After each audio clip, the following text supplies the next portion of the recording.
বুকুত বনজুয়ে পুৰা দিপুৰে কিনো কথা আছিল চকুত মনৰ ভাগৰ বুকুতে সৰে নাহৰ কপৰ সুবাসতে পেপা ঢোলৰ সমদতে বিৰিতিয়ে উঠে সাৰ পায় নাহৰ ফুলা বতৰতে মোৰ পাখি লাহি মনৰ মাজত কোনে আহি আজি গগনা বজায়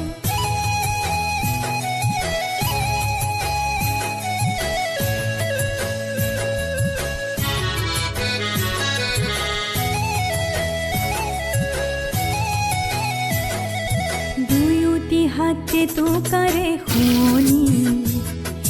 তাতো যে সোণ নভৰে মোৰ